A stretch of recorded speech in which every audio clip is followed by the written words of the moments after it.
Hello everyone, welcome to hello exam. आज मैं आप लोग को इन्वायरमेंट इकोलॉजी का नया टॉपिक पोल्यूशन का सॉइल पोल्यूशन इसके बारे में बताऊंगा। देखिए, मृदा प्रदूषण, इसमें क्या करते हैं आप, जो आपका पोल्यूशन का कॉन्सेप्ट है ठीक कॉन्सेप्ट इसमें भी चलता रहेगा। देखिए, उर्वरक का आप अद्वितीय प्रयोग विभिन्न प्रकार के प्रदूषण का उत्पन्न करते हैं। जैसे जैसे आप उर्वरक का प्रयोग करते हैं, रासायनिक उर्वरक का प्रयोग करते हैं, तो ये एक प्रदूषण का कारण बनता चला जाता है। जिसमें आपको मृदा प्रदूषण में जल प्रदूषण, वायु प्रदूषण प्रमुख है। इसमें क्या क्या, मृदा प्रदूषण, जल प्रदूषण, ये तीन आपका मेन बेसिक है। यह विभिन्न प्रकार के फसलों के माध्यम से मानव पशुओं के आहार तक पहुंचता है। इसमें गंभीर बीमारियों एवं मनुष्य करता है। इसमें अत्यधिक अकार्बनिक उर्वरकों जैसे जैवनाशों और श्वेत भूमिगत संसाधनों के लिए हानिकारक करते हैं।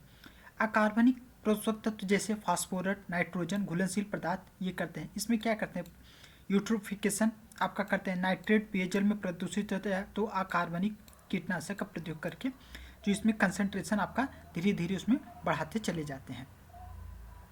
अब देखिए, इसमें क्या क्या आपका रहते हैं, जैसे खाद्य उर्वरक हो, फिर समुद्री प्रवाह होता है, उसमें फास्फोरस और नाइट्रोजन की मात्रा बढ़ती है।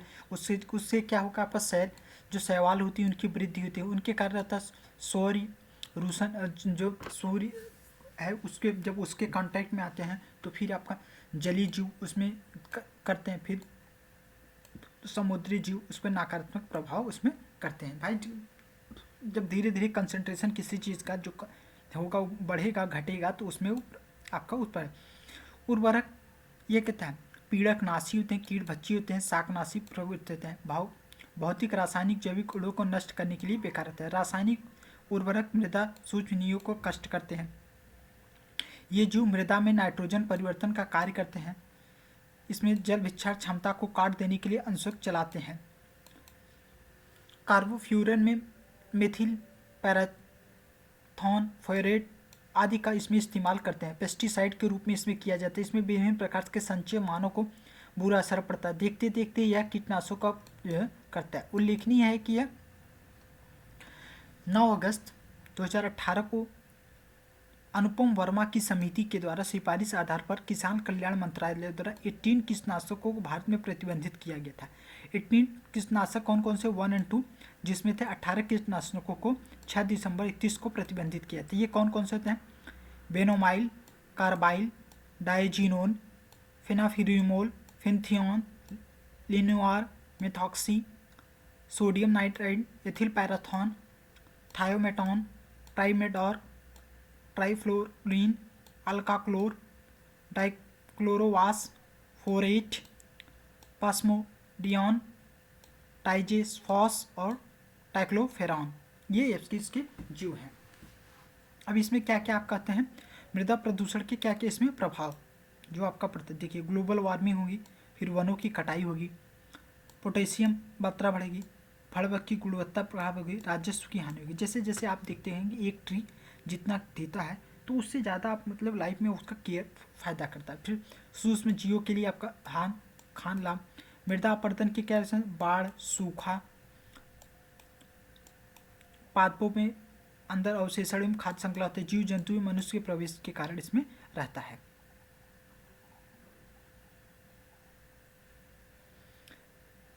कृषि मतदाताओं में नाइट्रोजन उर्वरक के कारण इसमें क्या क्या आता है, पादपों में नाइट्रोजन के रूप में 33% प्राप्त है। कृत्रिम रूप से नाइट्रोजन ऑक्साइड के रूप नियुक्त है। और मवेशी अपशिष्ट उसमें अमोनिया से रूप में उत्पादक क्यों करता है, ये नाइट्रोजन का प्रदूषण करते हैं। कुक्कुट अपशिष्ट में अपक्रिया नाइट्रोजन यौगिक का निर्माण करते हैं। गत वर्ष इंडियन नाइट्रोजन असेसमेंट रिपोर्ट के अनुसार 2010 में भारत में नाइट्रोजन ऑक्साइड के उत्सर्जन के मामले में वृद्धि का योगदान रहा है। इसमें कैटल में 80% मवेशियों उत्सर्जन किया है, वहीं कुक्कुट उद्योग में इतना टन क्रियाशील रहा है तथा यह मार्च 2020 तक नेतृत्व में यूएनईपी के द्वारा प्रस्ताव में रहा है। अब देखिए क्या क्या आप करता है, उर्वरक में अत्यधिक प्रयोग में होता है, क्या होता है, प्रयोग से जल प्रदूषण, वायु उर्वरक में अत्यधिक प्रयोग से क्या होता है, मृदा प्रदूषण, वायु प्रदूषण, जल प्रदूषण, तीनों होते भाई प्रदूषण के, तो यही तो मेन 3 कारक हैं।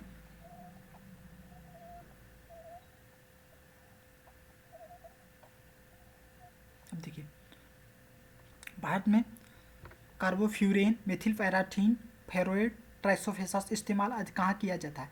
ये कृषि पीड़कनाशी में, कृषि पीड़कनाशी में कहते हैं। यही 18 तो जो जैव जो है 19 अगस्त को इन्हीं के तो बैन किया गया है।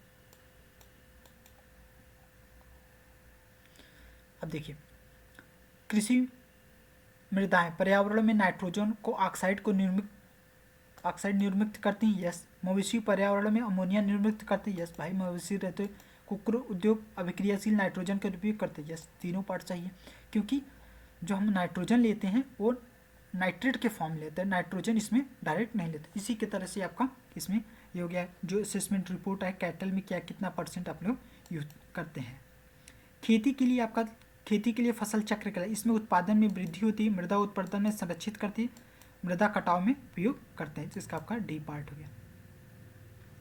फसल चक्र के लाभ निम्नलिखित में किससे थे? खेत उर्वरता वृद्धि के लिए, पोषक तत्वों में नमी संतुलन के लिए, दलहनी फसलों में मृदा भौतिक सुधार के लिए, भूमि जैव विद्यार्थ की पर्याप्तता, खरपतवार कीटनाशक प्रयोग के लिए, फसली अधिकतर पैदावार हो, फसलों उत्पादन में वृद्धि हो, अपने साधनों की उत्पादकता में क्षमता में वृद्धि हो। इन कथनों पर विचार कीजिए। मृदा प्रदूषण औद्योगिक प्रदूषण की अपेक्षा अधिक खतरनाक है।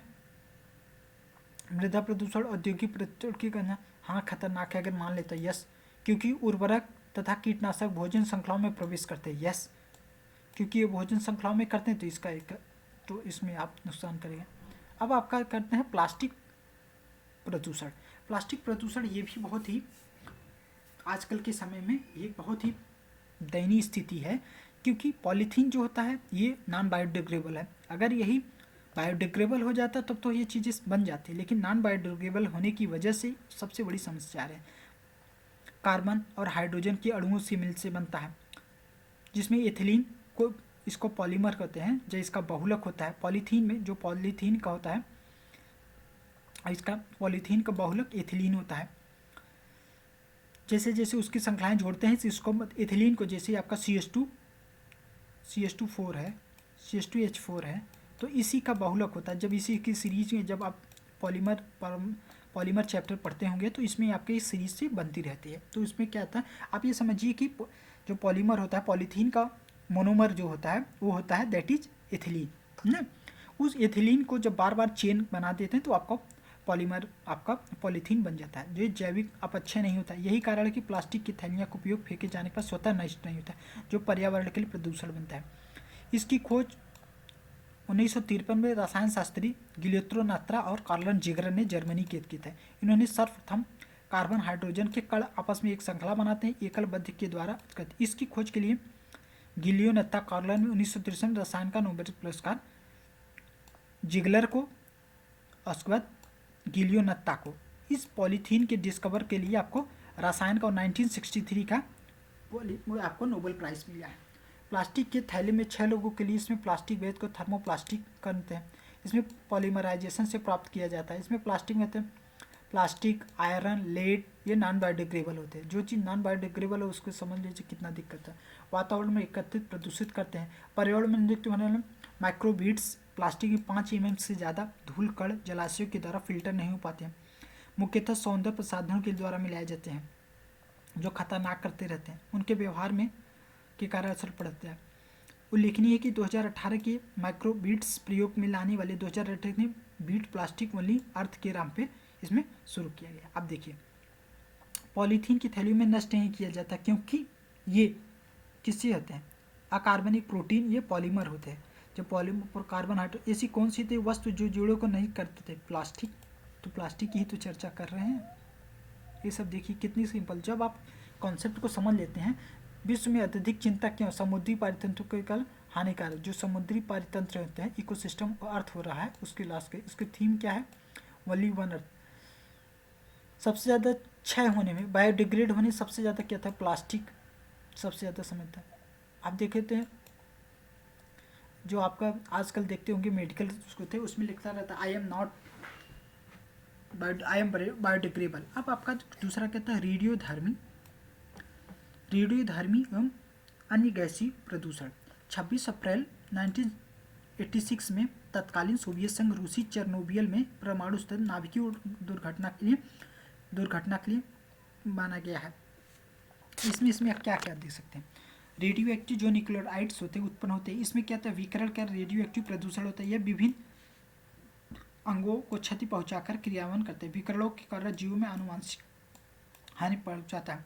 रेडियोधर्मी प्रदूषण सभी जीव प्रणालियों मनुष्य जाति को आनुवंशिक कर लगता है। रक्त संचार में व्यवधान पैदा करता है।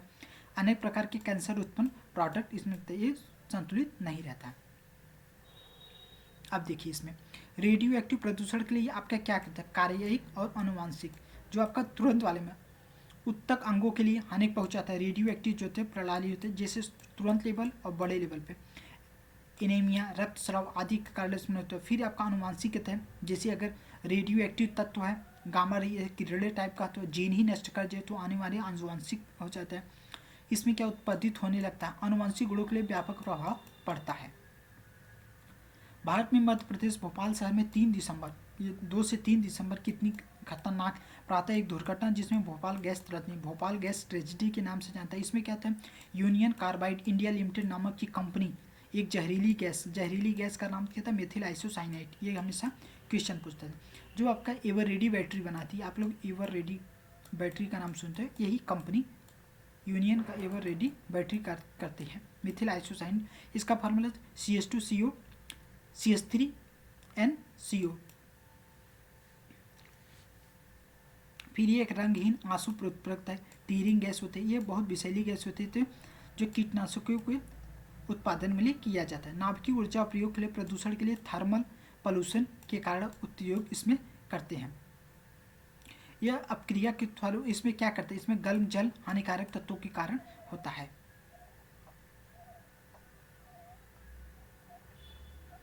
अब देखिए आप इसमें क्या क्या आप पाएंगे, भोपाल गैस ट्रेजिडी आपका क्या होता था। ये पहले तो ये लिखिए कि ये 84 में हुआ था। 84 देखिए आपको मैं बता देता हूँ 1884, ये बहुत ही इंडिया की हिस्ट्री के लिए बहुत ही दर्दनाक ईयर है, क्योंकि भोपाल गैस ट्रेजिडी हुई, इंदिरा गांधी की डेथ हुई, तो ये सब चीज़ें इसमें हुई हैं, जिसको आप Bhopal gas Mithil isocyanide. Bhopal gas tragedy क्या हुई, 84 में हुई। ये देखिए सब क्वेश्चन आपके खटाखट होते जा रहे हैं। कौन सी गैस होती, मिथिल आइसोसाइनाइड। यूनियन कार्बाइड नामक कंपनी थी भारत में, कौन सी थी आपका, methyl isocyanide MIC। Bhopal gas tragedy किस गैस के गिरने के कारण होता था, आपका chlorine ammonia phosgene MIC Mithil isocyanide, अगर कैपिटल के फॉर्म में पूछ दे तो। भोपाल गैस त्रासदी से यौगिक का क्या नाम था आपका, इसका मिथाइल आइसोसाइनाइड कंपाउंड जो था। चेरनोबिल दुर्घटना संबंधित है, तो चेरनोबिल नाभिकीय दुर्घटना, ये कहाँ, चेरनोबिल आपका कहाँ है, इसमें आप इसको बता सकते हैं। जब आप रसिया यूक्रेन पढ़ते हैं तो उसमें आपको इसके बारे में 26 अप्रैल 1946 के सोवियत संघ रूस के चेरनोबिल स्थित परमाणु दुर्घटना किए गए थे। इसमें क्या क्या था, इसमें हाथाहाथ हो गए थे, इसमें रेडियोधर्मी न्यूक्लियोटाइड इसके कारण हुआ था। रेडियोधर्मी प्रदूषण के लिए आप क्या समझते हैं, ये कथनों में कौन सा, यह पशुओं में आनुवंशिक परिवर्तन लाता है, यह मृदा में विद्यमान खनिजों के असंतुलन कर देता है, या रक्त संचालन में व्यवधान पैदा करता है, या कैंसर पैदा कर सकता है। तो आपका इसमें क्या आता है, 1 तो आप कह सकते हैं, लेकिन आपका 2, 3, 4 तो एकदम करेक्ट। अब इसमें देखिए आप क्या, आपके C रेडियोधर्मी क्या करता है, C पार्ट 1 और 3, 4 पशुओं में आनुवंशिक परिवर्तन ला देता है, ये मृदा विद्यमान खनिजों को संतुलन करता है। खनिज में 2 पार्ट में तो नहीं कर सकता, खनिज संतुलन, हालांकि उसमें जो अगर जीव जंतु है उनको तो डिस्ट्रॉय कर सकता है, अगर ये अंदर इसके चली गई टूथ में कैंसर उत्पन्न करता है, तो इसका एक पार्ट। नाभिकीय ऊर्जा का उपयोग कहाँ करते हैं आप, उसमें करते हैं। अभी आपका जैव उपचार, अब इसमें क्या आता है, आपका जैव उपचार में क्या करते हैं, आपका बायो रेमेडिएशन जो करते हैं, सूक्ष्म जीवों का प्रयोग करके इसमें टॉक्सिक प्रदूषण को निष्कासित किया जाता है, जो छोटे छोटे माइक्रोन्यूट्रिएंट्स हैं उसको डिस्ट्रॉय करने का प्रयास किया जाता है। इसमें विशेष प्रकार के पर्यावरण प्रदूषण को हानिकारक प्रभाव किया जाता है। यह जीव रासायनिक चक्र के माध्यम से यह प्रकृति में घटित होने वाले जैव प्रदूषण के संबंध के कारण थे। जैव उपचारों का प्रयोग सतही जल, मृदा, पारिस्थितिकी तंत्र को लिए आपका उसमें करते हैं। इसमें जैव उपचार में प्रदूषण क्षेत्र में किया जाता है। जैव उपचार स्वस्थानीय इन सीटू रेमेडिएशन कहा जाता है, और बाह्य सीटू जो यदि प्रदूषण प्रदूषित पदार्थ में किसी अन्य जगह पर ले जा किया जाता है तो उसको एक्स सीटू कहते हैं। इन सीटू और एक्स सीटू का मैं आपको कॉन्सेप्ट बताया। अगर उसी क्षेत्र पर उसको किया जाता है तो इन सीटू, अगर इसको ट्रांसफरेबल किया जाता है तो उसको एक्स सीटू। अब इसमें किस प्रकार से उपयोग, जैसे बायोवेंटिंग, ये संदूक की गहराई में होता है, यह संदूषक की गहराई, इसके माध्यम वायु पोषक तत्वों में मृदा मिलाया जाता है। जैसे इन सीटू उसी स्थान पर जाकर के बायोवेंटिंग करते हैं, बायो स्पेरिंग करते हैं, जैव छिड़काव करते हैं, उसमें ऑक्सीजन की सांद्रता बढ़ाई जाती है। इसमें बायो स्टिमुलेशन करते हैं, प्राकृतिक बढ़ता है, बायो एग्लूमिनेशन करते हैं, अन्य प्रकार के उसमें तत्वों को मिलाकर पढ़ते हैं। फिर इस एक्स सीटू में आपका करते हैं कंपोस्टिंग करते हैं, इसमें कुछ अपशिष्ट मिश्रित जीव करते हैं, लैंड फार्मिंग करते हैं मृदा संतुलन के लिए। उसके बाद जैसे मतलब जो इसको ट्रांसफर कर लैंड फार्मिंग करते हैं, मृदा खोद कर फैला कर दिया जाए, इसमें बारहमता जो किया जाता है। बायोपाइल्स कहते हैं, इसमें land farming, composting, petroleum hydrogen संदूषित करते हैं, बायो रिएक्टर इसमें नियंत्रित करते रहते हैं। अब देखिए जैव उपचारण के लिए विशेषता आप क्या करते हैं, अल्पकल्पित सूक्ष्म जीव को सृजित एवं आनुवांशिक इंजीनियरिंग, जेनेटिक इंजीनियरिंग का प्रयोग करते हैं, उसमें उसकी उर्वरता बढ़ाने के लिए, जिसमें आप